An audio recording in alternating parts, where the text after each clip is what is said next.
ने थोड़ा किया है। अभी आप इस गोरक्ष पीठ के नाथ संप्रदाय और पूर्वक्ष पीठ के इस राम मंदिर आंदोलन में सहभाग की भूमिका का हम सबको एक बार स्मरण दिलाएंगे। वो भी उपस्थित हैं, मैं उनका भी स्वागत अभिनंदन वंदन करता हूं। जनप्रतिनिधि के नाते हमारे बीच में श्री सूर्य प्रताप शाही जी, स्वतंत्र देव जी, यहां के महापौर और हमारे बीच में विधायक गण श्री रामचंद्र जी रुदौली के विधायक हैं, श्री अभय सिंह जी बगल में गोसाईगंज क्षेत्र है उसके विधायक हैं, और श्रीमान अमित सिंह जी जो इधर सोहावल बीकापुर क्षेत्र है उसके विधायक हैं, और जिला पंचायत अध्यक्ष श्रीमती रोली सिंह जी उपस्थित हैं। मैं उनका भी स्वागत अभिनंदन करता हूं, वंदन करता हूं। श्रीमान दिनेश जी और श्री गोपाल जी संघ के श्रेष्ठ वरिष्ठ प्रचारक हैं, इस मंच पर उपस्थित हैं, मैं उनका भी स्वागत अभिनंदन करता हूं। श्री वेद प्रकाश गुप्ता जी नगर के विधायक हैं और इस आंदोलन के साथ भी बहुत दिनों से जुड़े हैं, मैं उनका भी स्वागत वंदन अभिनंदन करता हूं। श्री गोपाल जी संघ के प्रचारक हैं, राम मंदिर निर्माण के साथ हमारे साथ कदम से कदम मिला करके काम कर रहे हैं, मैं उनका भी स्वागत अभिनंदन वंदन करता हूं। शेष समृद्ध मंच पर उपस्थित अन्य महानुभावों का स्वागत करते हुए मैं आह्वान करता हूं श्रीमान चंपत राय जी का कि माननीय मुख्यमंत्री जी का स्मृति चिन्ह भेंट करके अपने पूज्य संतों के साथ उनका स्वागत करें। सादर निवेदन।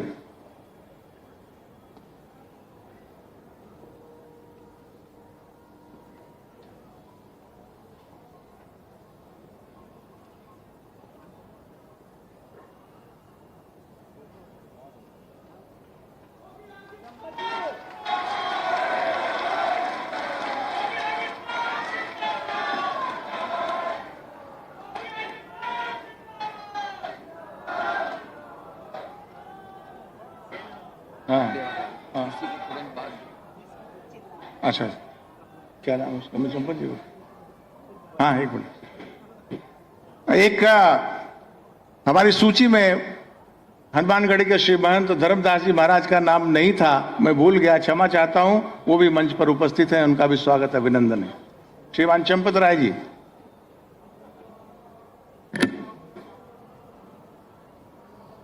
हमारे मुख्यमंत्री महोदय, मंच पर उपस्थित महंत धर्मदास जी महाराज, निर्वाणी अखाड़ा हनुमानगढ़ी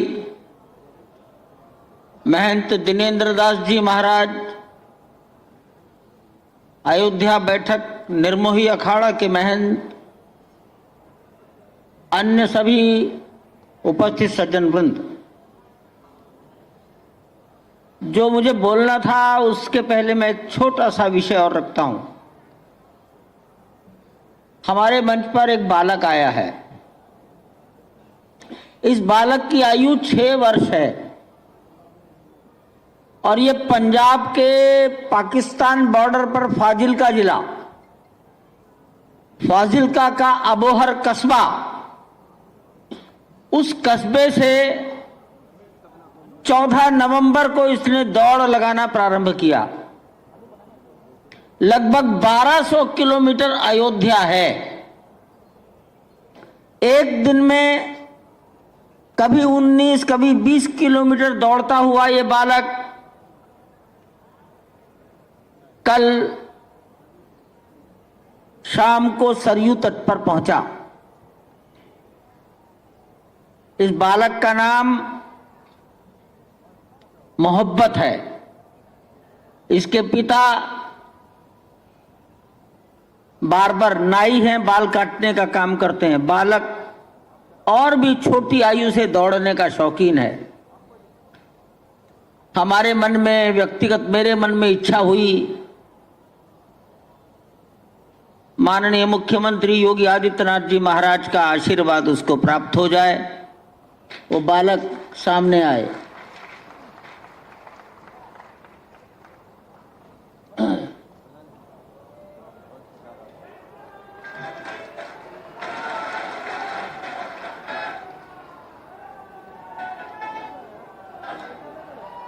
अभी भी कार सेवकपुरम से दौड़ लगाकर ही यहां तक आया है।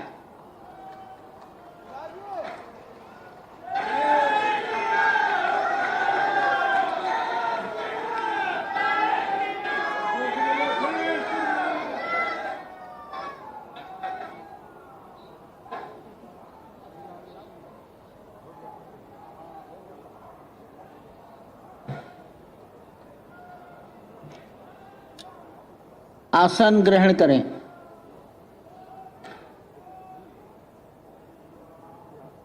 सज्जनों, गोरक्षपीठ या गोरखनाथ मठ या नाथ परंपरा इस देश की कम से कम 1000 साल से चली आ रही परंपरा है। प्रारंभ से ही इस परंपरा ने समाज में किसी के साथ भेदभाव नहीं किया। हमारा समाज अनेक प्रकार की जातियां उपजातियों में उनके नाम से जाना जाता है, लेकिन नाथ परंपरा बहुत प्रारंभ से जो भी घर छोड़कर फक्कड़ रहकर जीवन जी सकते हैं वो इस परंपरा में हैं।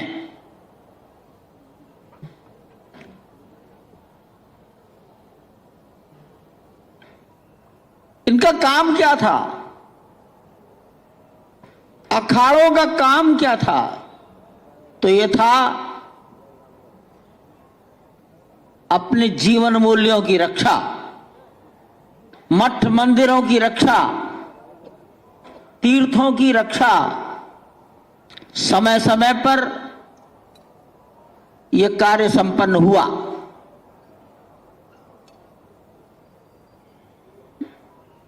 उन्नीस में गोरखपुर की गोरक्षपीठ पर पूज्य महंत दिग्विजयनाथ जी स्थापित थे, विराजमान थे।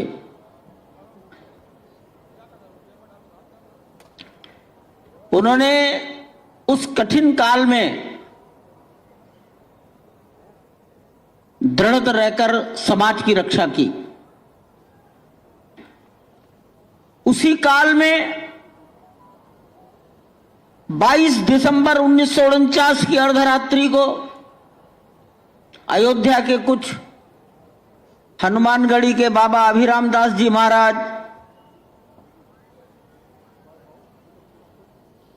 कुछ और संत, यहां के कुछ नौजवान, उन्होंने उस 3 गुंबदों वाले ढांचे को अपने कब्जे में ले लिया था। 22 दिसंबर 1949। इसके पीछे एक नेतृत्व चाहिए, एक समर्थन चाहिए, संबल चाहिए। तो वो संबल था उस समय, उस काल में पूज्य महंत दिग्विजयनाथ जी महाराज का। हमने तो उस काल में उनका दर्शन करने का अवसर नहीं मिला आयु के कारण, लेकिन हमने महंत अवैधनाथ जी को भरपूर 1984 के बाद इस आंदोलन से जुड़ा, सक्रिय रहा, उनके विचारों को सुना। एक तो प्रत्येक बैठक में वो आते थे, हर निर्णय में सक्रिय भूमिका निर्वाह करते थे। मैंने अनेक बार पूज्य महंत अवैधनाथ जी महाराज के मुखारविंद से सुना कि ये जब मैं आता हूं अयोध्या, 3 गुंबदों को देखता हूं तो मुझे लगता है किसी ने मेरे पिता की हत्या करके पिता की लाश पेड़ पर टांग दी है। लाठी लेकर नीचे खड़ा है, चुनौती दे रहा है, हिम्मत हो तो इस लाश को उतारकर अंतिम संस्कार कर लो। महंत अवैधनाथ जी महाराज कहा करते थे, 500 साल से लाश पेड़ पर टंगी है, ऐसी दर्द भरी दास्तान वो बोलते थे और हम जैसे नौजवान लड़के सुनते थे।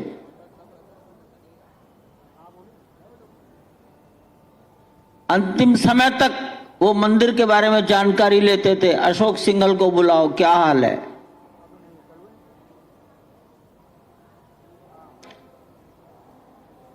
परंपराएं जब चलती रहती हैं तो एक पीढ़ी में आकर वो अपने जीवन का लक्ष्य प्राप्त कर लेती है। यही राम जन्मभूमि के साथ हुआ और यही गोरक्ष पीठ के साथ हुआ। मेरे मन में, मैं अनिल जी, जब 2-4 लोग हम ट्रस्ट के बैठते हैं तो सहज मन में आता है, हमने सुना है कि पिता ही पुत्र के रूप में जन्म लेता है, तो शायद दिग्विजय नाथ जी ने ही योगी आदित्यनाथ जी के रूप में अवतार लिया है।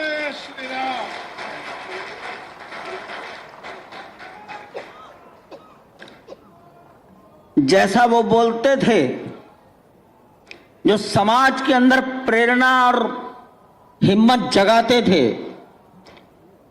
अब वो सुनने को मिलता है। ये मुकदमा 2017 के बाद ही शुरू हो पाया। उसका कारण क्या था? तो 18 से 25 हजार पृष्ठों का अंग्रेजी अनुवाद कौन करेगा? कोर्ट के दस्तावेज हिंदी में, संस्कृत में, उर्दू में, फारसी में, गुरमुखी में, फ्रेंच में और अंग्रेजी में। सर्वोच्च न्यायालय की भाषा केवल अंग्रेजी। आपने जब सत्ता का नेतृत्व अपने हाथ में ले लिया, सुप्रीम कोर्ट की पेशी हुई, तो सरकार के प्रतिनिधि एडवोकेट ने कहा इन हजारों पृष्ठों का अनुवाद उत्तर प्रदेश की सरकार कराएगी। निर्धारित जो समय हमें दिया जाएगा उसमें काम पूरा होगा। ये उसका परिणाम है कि सर्वोच्च न्यायालय की कार्रवाई आगे बढ़ सकी।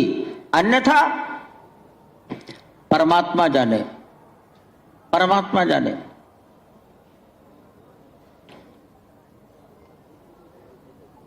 मैं,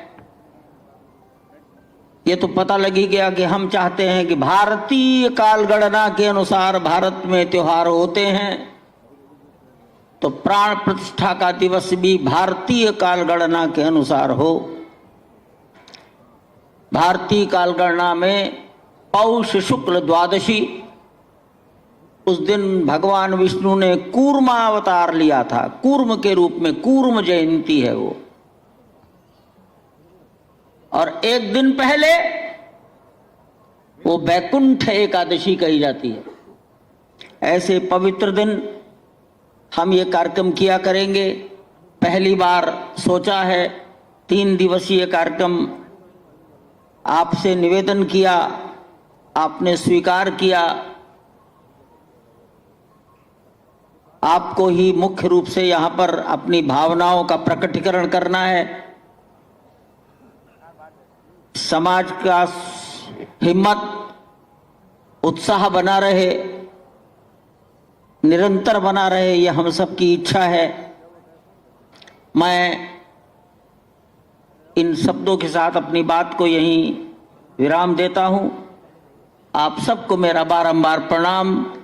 माननीय मुख्यमंत्री महोदय के श्री चरणों को मेरा प्रणाम।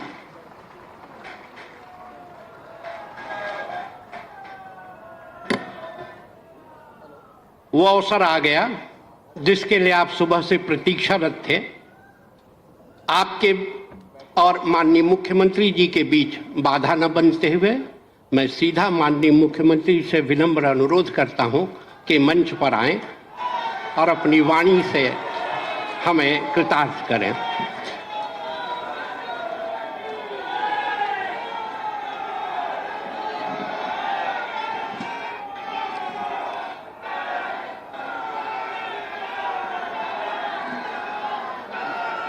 रामाय रामभद्राय रामचंद्राय वेद से रघुनाथाय नाथाय सीताय पते नमः।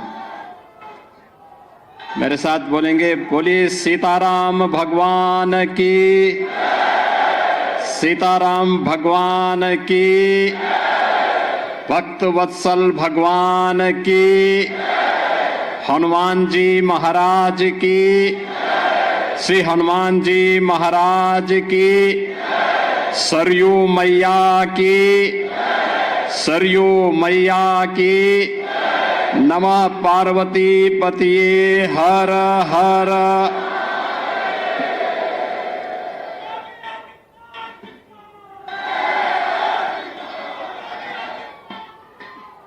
प्रतिष्ठा द्वादशी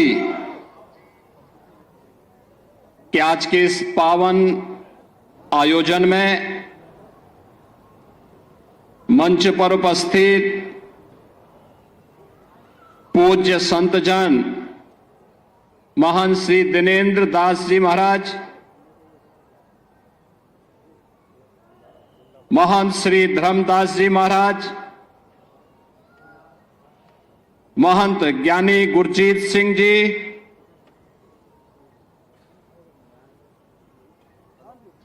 श्री राम जन्मभूमि तीर्थ क्षेत्र न्यास के महामंत्री सम्मानित श्री चंपत राय जी, विश्व हिंदू परिषद के हमारे केंद्रीय पदाधिकारी माननीय श्री दिनेश जी, उत्तर प्रदेश सरकार के मंत्रिमंडल के मेरे सहयोगी प्रभारी मंत्री अयोध्या श्री सूर्य प्रताप शाही जी, जल शक्ति मंत्री श्री स्वतंत्र देव सिंह जी, महापौर महंत गिरीशपति त्रिपाठी जी, जिला पंचायत अध्यक्ष श्रीमती रोली सिंह जी, माननीय विधायकगण श्री वेद प्रकाश गुप्ता जी, रामचंद्र यादव जी, अमित सिंह चौहान जी, अभय सिंह जी, उत्तर प्रदेश सरकार के सलाहकार श्री अवनीश अवस्थी जी, श्री राम जन्मभूमि तीर्थ क्षेत्र के सदस्य श्री अनिल मिश्र जी, गोपाल जी, तीर्थ क्षेत्र ट्रस्ट से जुड़े हुए सभी पदाधिकारीगण और भारी संख्या में प्रतिष्ठा द्वादशी के शुभ आयोजन के साक्षी बन रहे देश के कोने कोने से आए हुए सभी पूज्य संतजन, भक्तजन और उपस्थित बहन और भाइयों, मैं सबसे पहले आपको, पूरे प्रदेशवासियों को, पूरे देशवासियों को और हर राम भक्त को प्रतिष्ठा द्वादशी की हृदय से बधाई देता हूं। उन सबके प्रति, आप सबके प्रति अपनी मंगलमय शुभकामनाएं भी व्यक्त करता हूं। हिंदू पंचांग के अनुसार आज ही के दिन ठीक 1 वर्ष पहले देश के यशस्वी प्रधानमंत्री आदरणीय श्री नरेंद्र मोदी जी के कर कमलों से 500 वर्षों का इंतजार समाप्त करते हुए श्री राम जन्मभूमि पर प्रभु श्री राम लला का मूर्ति प्राण प्रतिष्ठा का कार्यक्रम संपन्न हुआ था और इसीलिए 1 वर्ष पूर्ण होने के उपलक्ष्य में हिंदू पंचांग के अनुरूप श्री राम जन्मभूमि तीर्थ क्षेत्र न्यास के द्वारा आज प्रतिष्ठा द्वादशी के रूप में यानी पौष शुक्ल द्वादशी की इस पावन तिथि को आज प्रतिष्ठा द्वादशी के रूप में आयोजित करते हुए त्रिदिवसीय इस आयोजन का शुभारंभ किया गया है। स्वाभाविक रूप से 500 वर्षों का इतिहास और ये इंतजार, जिनकी दूरदर्शिता से संपन्न होकर के आज इस गौरव की अनुभूति हम सबको, हर राम भक्त को करा रही है, ऐसे देश के यशस्वी प्रधानमंत्री श्री नरेंद्र मोदी जी के प्रति सबसे पहले कृतज्ञता ज्ञापित करते हुए हम सब हृदय से आभार व्यक्त करते हैं।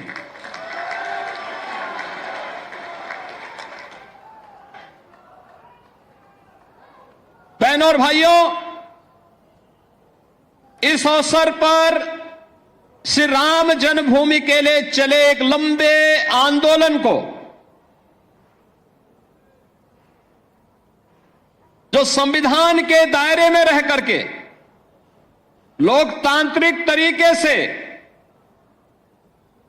जिस आंदोलन को एक मंच पर सजोने का काम राष्ट्रीय स्वयंसेवक संघ के मार्गदर्शन और नेतृत्व में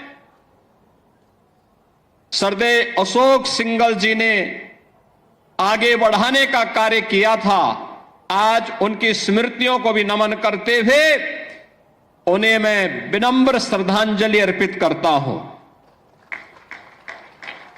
बहनों और भाइयों, यहां पर जो बात अभी माननीय चंपत जी कह रहे थे, 22 दिसंबर 1949 रामलला का अपनी जन्मभूमि में प्रकटीकरण होना, जो इस पूरी लड़ाई की पृष्ठभूमि को आगे बढ़ाता हुआ आज इन स्थितियों में पहुंचा कि हम 1 वर्ष की प्राण प्रतिष्ठा के कार्यकाल के उपरांत आज यहां पर एकत्र होकर के इस मंगल गान के साथ अभिभूत होकर के गौरव की अनुभूति कर रहे हैं। लेकिन इसके उपरांत भी अनेक ऐसी तिथियां आई जिन्होंने हर भारतवासी के सामने अग्नि परीक्षा के इस दौर से उसे ले जाते हुए न्याय संगत तरीके से मर्यादा के अनुसार धैर्य की अपनी अग्नि परीक्षा देते हुए हर भारतवासी गुजरा। लेकिन ध्येय सबका एक ही था, अयोध्या में श्री राम जन्मभूमि पर प्रभु रामलला का विराजमान हो, हर हाल में विराजमान हो। और इसके लिए इसका शुभारंभ होता है 9 नवंबर 2019 को,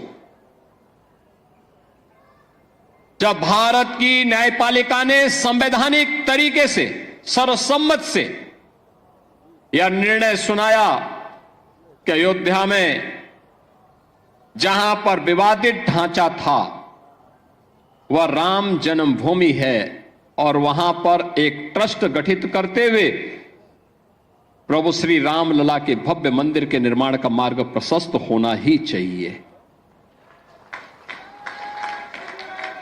बहनों और भाइयों, यह कार्य संपन्न होने के उपरांत 5 अगस्त 2020 को इसी अयोध्या धाम में आकर के देश के यशस्वी प्रधानमंत्री श्री नरेंद्र मोदी जी ने आकर के प्रभु श्री राम लला के भव्य मंदिर के कार्यक्रम का शुभारंभ किया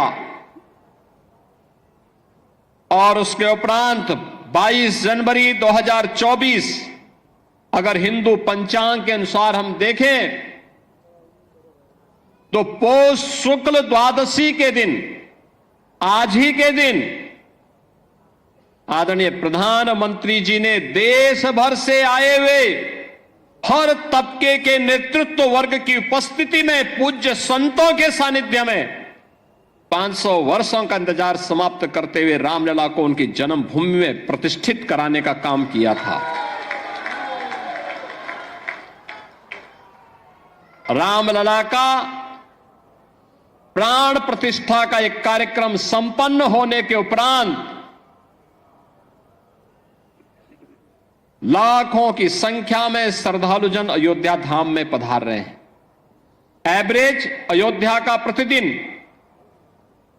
प्रतिदिन अयोध्या में 1.5 से 2 लाख श्रद्धालुओं का आगमन अयोध्या धाम में हो रहा है। 1 से 1.5 लाख राम जन्मभूमि में दर्शन कर पाते हैं। बहुत सारे लोग अन्य धामों में दर्शन करते हुए कुछ इंतजार करते हैं, कुछ जाते हैं, फिर अन्य कार्यक्रमों के बाद फिर आयोजन में भागीदार बनते हैं। आज अयोध्या जिस रूप में हम सबके सामने है, आपने देखा होगा, यह अवसर हम सबके लिए किस रूप में आया। किसी ने सोचा था अयोध्या के बारे में? कोई सोचता था 1 वर्ष पहले, 5 वर्ष पहले, 10 वर्ष पहले कोई सोचता था कि हमारा अयोध्या दी इस रूप में इसका अधिकारी है, इसको यह अधिकार प्राप्त होना चाहिए। 2014 के पहले, 2017 के पहले इस अयोध्या में बिजली भी नहीं मिलती थी। 3 से 4 घंटे बामुश्किल बिजली। स्वच्छता की कोई कहीं अता पता नहीं था। राम जी की पेड़ी में वहीं पर सरयू जी का जल सड़ता रहता था। हजारों वर्ष पहले लंका पर विजय प्राप्त करने के उपरांत भगवान श्री राम पुष्पक विमान से अयोध्या धाम पधारे थे और हजारों वर्षों के बाद भी विज्ञान जब इतना प्रगति कर चुका है, तब भी अयोध्या में कोई एयरपोर्ट नहीं था जहां पर कोई फ्लाइट लैंड कर सके। लेकिन आज अयोध्या के पास अपना इंटरनेशनल एयरपोर्ट है। अयोध्या की सड़कें त्रेता युग का स्मरण करा रही हैं। 4 लेन 6 लेन की सड़कें, सरयू मैया के घाट पूरे देश को अपनी ओर आकर्षित करते हैं। राम जी की पेड़ी, अब सरयू जी का जल वहीं पे सड़ता नहीं है, बल्कि एक ओर से आता है, दूसरी ओर से वापस सरयू मैया में लौट करके श्रद्धालुओं को पुण्य का लाभ प्रदान कर रहा है। आज तो आप कहीं भी जाएंगे अयोध्या में, अयोध्या अयोध्या होने का एहसास कराता है। आज हमारी अयोध्या देश की पहली सोलर सिटी बन चुकी है। पहली सोलर सिटी, सूर्यवंश की राजधानी है, पहली सोलर सिटी अयोध्या बन चुकी है। ये जो बिजली यहां दिखती है ना, जलती है स्ट्रीट लाइट के रूप में घरों में, ये किसी थर्मल पावर स्टेशन से नहीं, किसी हाइड्रो पावर स्टेशन से नहीं, बल्कि सूर्य की रोशनी से जो ऊर्जा पैदा होती है, उससे ये बिजली जलती है और उसी बिजली को पूरी अयोध्या उसी का उपयोग करता है। ये नई अयोध्या, नए भारत का नया उत्तर प्रदेश है, तो नए उत्तर प्रदेश की नई अयोध्या अपने तीर्थ होने के गौरव के साथ पूरे देश को अपने साथ जोड़ रही है। लेकिन क्या यह अचानक हो गया? एक दिन में हो गया? नहीं, इसके लिए एक लंबे संघर्ष को आगे बढ़ाना पड़ा था। जो मैंने पहले भी बताया, दर्जनों पीढ़ियां चली गई, एक ही कामना थी और वह थी अयोध्या में हम अपने प्रभु रामलला को विराजमान होता हुआ देख सके। सबकी एक ही तमन्ना थी, अधूरी कामना के साथ पूज्य संतों का, भक्तों का चला जाना, लेकिन संकल्प उनका इतना दृढ़ था कि उस संकल्प को पूरा करने के लिए हम सब सौभाग्यशाली हैं कि इन तिथियों को अपने इन भौतिक चक्षुओं से देखने का सौभाग्य हम सबको प्राप्त हुआ है। बहनों और भाइयों, रामकाज के इन सभी कार्यों के लिए त्याग और तपस्या पूज्य संतों की थी, राम भक्तों की थी, और उन अनगिनत राम भक्तों, कार सेवकों, पूज्य संतों, उन सब के हम सचमुच ऋणी हैं, जिनके कारण संघर्ष के साथ साथ अग्नि परीक्षा के दौर से गुजरते हुए भी वे अपने मार्ग से कभी विचलित नहीं हुए। और राम जन्मभूमि देश का एक ऐसा आंदोलन है, 500 वर्षों में, अगर आप 500 वर्षों में 1528 से लेकर के 6 दिसंबर 1992 तक के इतिहास को उठा करके देखेंगे तो हर 15 से 20 वर्ष के अंतराल में हिंदू समाज फिर से संघर्ष करने के लिए, अपनी जन्मभूमि को वापस प्राप्त करने के लिए, अपने प्रभु की जन्मभूमि को वापस प्राप्त करने के लिए निरंतर कार्य करता रहा, संघर्ष करता रहा। जिस भाषा में शासन तंत्र समझता था उस भाषा में उन्हें समझाने के लिए वह कार्य कर रहा था। और अंततः यह अवसर आया जब पूज्य संतों के सानिध्य में राष्ट्रीय स्वयंसेवक संघ के नेतृत्व में सरदेव अशोक सिंघल जी जैसे युग दृष्टा नेतृत्व इस आंदोलन के साथ जुड़ता है, जिन्होंने कभी मान अपमान की चिंता नहीं की। एक ही ध्येय था, हर हाल में राम जन्मभूमि वापस हिंदुओं को प्राप्त होना चाहिए, रामलला का भव्य मंदिर का निर्माण होना चाहिए। सचमुच बोलने के लिए शब्द नहीं है, हम सबका मन भावुक हो जाता है, भाव विभोर हो जाते हैं, हम भाव विह्वल हो जाते हैं जब इस पूरे इतिहास को देखते हैं। उस आंदोलन को नजदीक से हम लोगों ने जब देखा और आज जब यह परिणाम हम सबके सामने आता है तो खुशी इस बात की होती है कि हम सब सौभाग्यशाली हैं। याद करिए, और मेरे लिए इसलिए भी सौभाग्य का विषय है कि हमारी 3 पीढ़ी उस अभियान के साथ जुड़ी रही। पूज्य महंत दिग्विजय नाथ जी महाराज को मैं नहीं देख पाया था,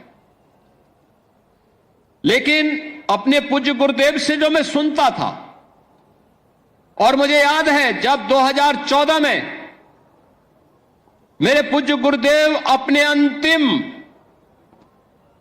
यानी उनके अंतिम श्वास चल रही थी, संजोग ऐसा था कि सरदेव अशोक सिंघल जी उस समय उनको देखने के लिए हॉस्पिटल में आए और अंतिम बातचीत भी उनकी सरदेव अशोक जी के साथ ही।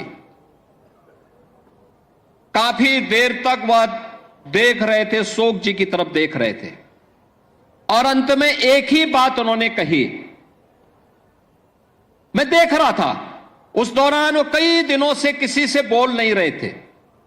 अशोक जी को भी काफी देर तक, लगभग 1 घंटे तक वह देखते रहे, एक तख्तगी लगाओ निगाहों से देखते रहे, और अंत में उन्होंने अशोक जी को सामने बुलाया, कहा क्या राम जन्मभूमि का मंदिर बन जाएगा ना? तो अशोक जी ने कहा जरूर बनेगा, आप एक बार थोड़ा स्वस्थ होइए, जरूर बनेगा, जरूर बनेगा। और यही आश्वस्त के बाद कुछ ही दिन के बाद उन्होंने अपनी भौतिक देह का विश्राम कर दिया था। बहनों और भाइयों, बाबा अभिराम दास जी हों, पूज्य परमहंस रामचंद्र दास जी महाराज रहे हो, शंकराचार्य की परंपरा रही हो, रामानंदाचार्य की परंपरा रही हो, रामानुजाचार्यों की परंपरा रही हो, पूज्य संतों की एक अविरल परंपरा रही हो, या फिर राष्ट्रीय स्वयंसेवक संघ से जुड़े हुए यशस्वी नेतृत्व का ये पूरा अनवरत सिलसिला चलता रहा, लगातार चलता रहा।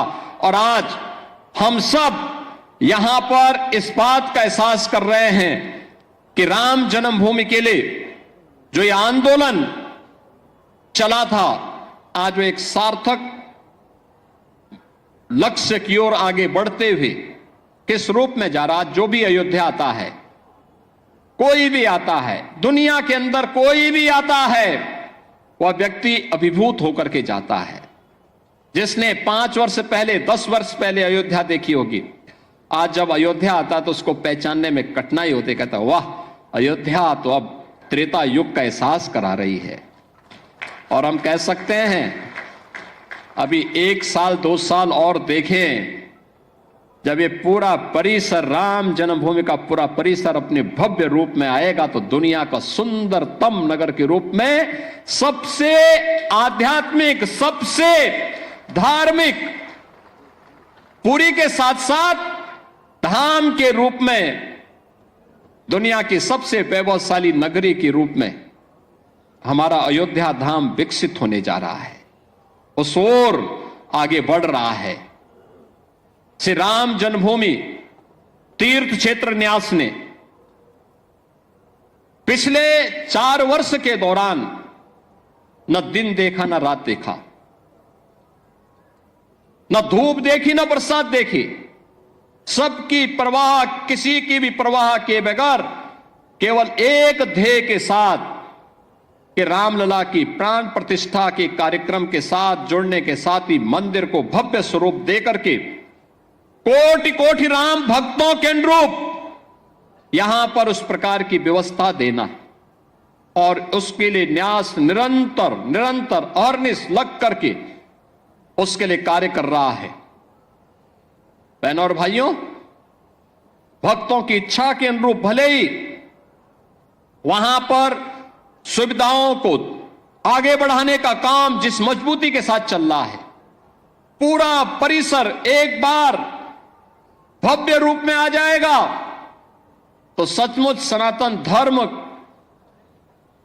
के धार्मिक स्थलों को किस रूप में भव्य होना चाहिए, वह दृश्य श्री राम जन्मभूमि का यह भव्य मंदिर सनातन धर्म के सभी स्थलों के लिए एक नई प्रेरणा का केंद्र बिंदु बनने वाला है।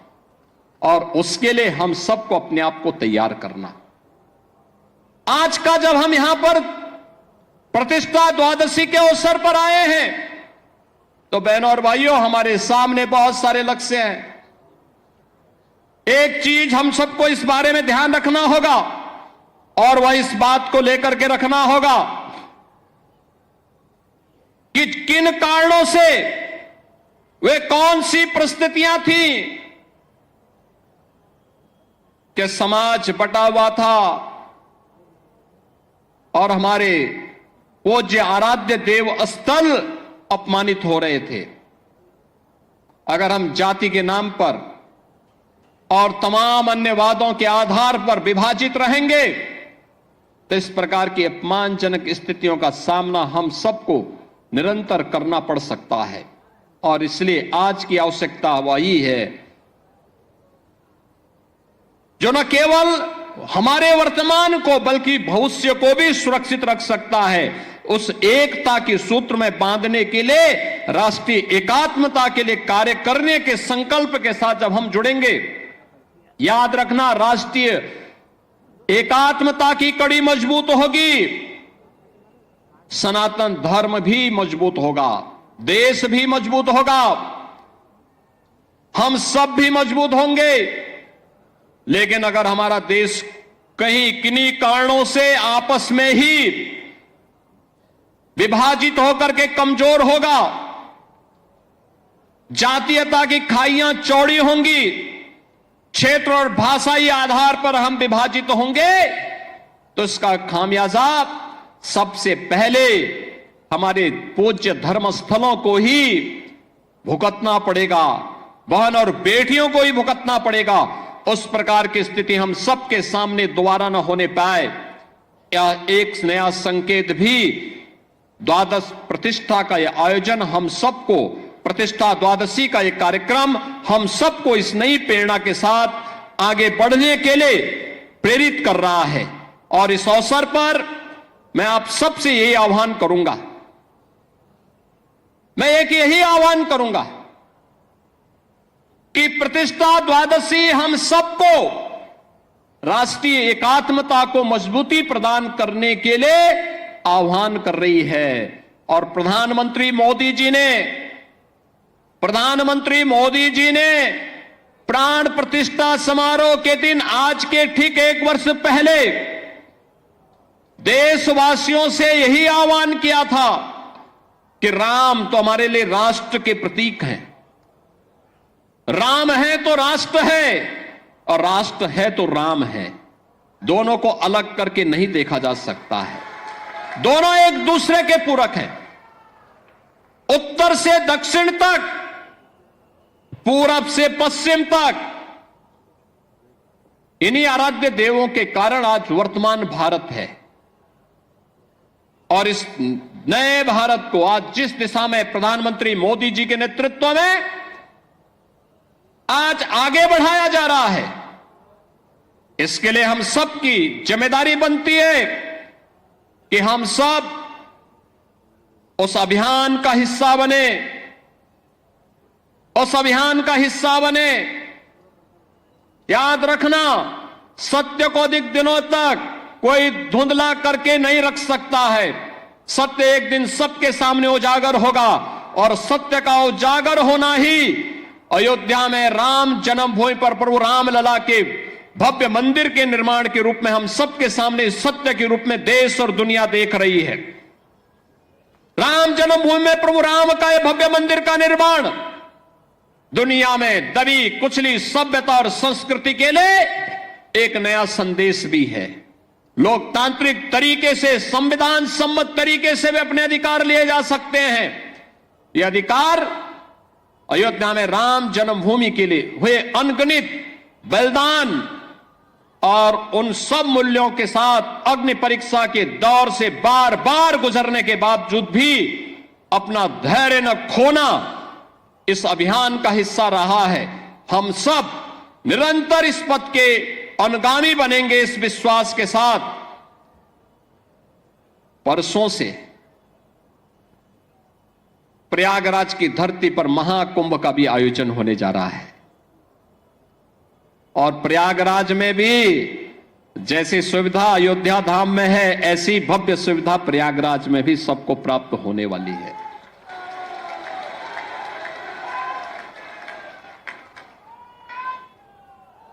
हम लोग कल ही वहां से आए हैं, पूरी व्यवस्था देख करके, अंतिम स्वरूप दे करके। और आप देखिए, कुंभ का मतलब, महाकुंभ का मतलब क्या होता है। देखिए, श्रद्धावान लभते ज्ञानम, आपकी श्रद्धा है तो बुद्धि, ईश्वरीय शक्तियां अपने आप दे देती हैं। और वही आज आपको वहां पर प्रयागराज में देखने को मिल रहा होगा।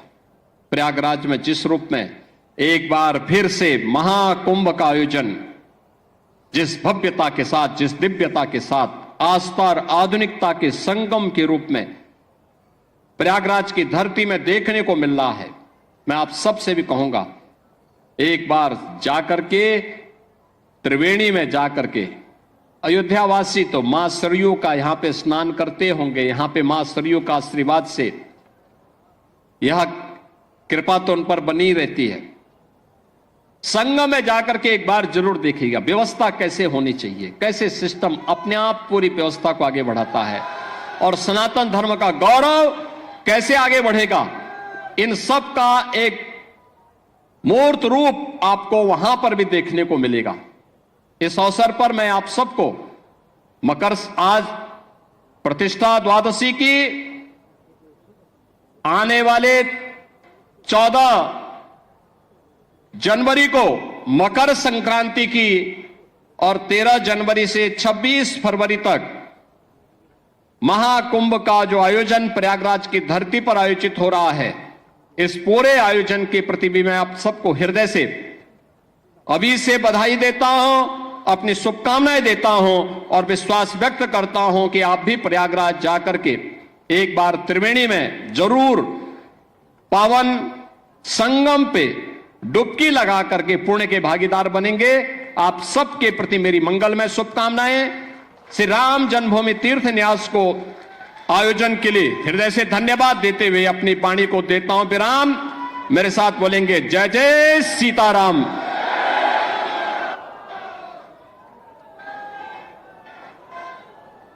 आपका आभार माननीय मुख्यमंत्री जी।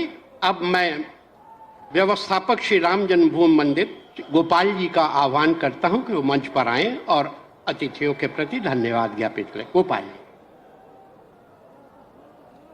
प्रतिष्ठा द्वादशी के शुभ अवसर पर अपने व्यस्तमय कार्यक्रम के बीच में समय देकर इस 3 दिन के आयोजन का शुभारंभ करने वाले